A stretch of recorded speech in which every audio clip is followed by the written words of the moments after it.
ॿाहिरि मुल्कनि खां हुंडी जे ज़रिए पैसा मोकिलींदा आहियूं ऐं उन पैसनि ते इज़ाफ़ी रक़म ॾियण कीअं आहे।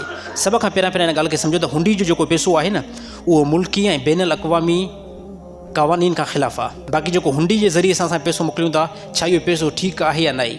उन सूरत में इहो पैसो ठीकु आहे जेको हुंडी में असां पैसो मोकिलियूं था, उन एतबार सां इहो हुंडी वारो पैसो ठीकु आहे मोकिलणु, यानी क़ानूनी एतबार सां ठीकु न आहे, पर जीअं हलाल जो तरीक़ो थी वञे उन एतबार सां ठीकु आहे। जो तव्हां उतां 1000 धर्म मोकिलियो ऐं हिते असांखे मिले बि 1000 धर्म, मसलन तौरु 1000 धर्म जो थियनि था 78000, हिते मूंखे 78000 मिलनि, पर प्लस में जेके पैसा उते खणनि था न उहे इहे चवनि था साईं असां इन खां अलावा पंहिंजो ख़र्चो वठंदासीं, उहो ख़र्चो तव्हां अलॻि ॾींदो।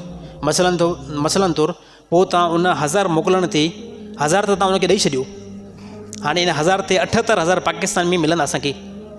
हाणे चवंदो साईं असांखे ख़र्चो ॾियो, हा ख़र्चो तव्हां उनखे अलॻि ॾींदव, पोइ 20 धर्म वठे थो, 30 धर्म वठे थो, 40 धर्म वठे थो, इहो ख़र्चो तव्हां उनखे अलॻि ॾींदव, बिल्कुलु इहो जाइज़ आहे। हा हे तरीक़ो ग़लति आहे त मां तोखे 1000 धर्म ॾियां थो, हाणे इन 1000 धर्म मां तूं हेॾे 900 धर्म मोकिलिया, त हे बिल्कुलु ग़लति आहे।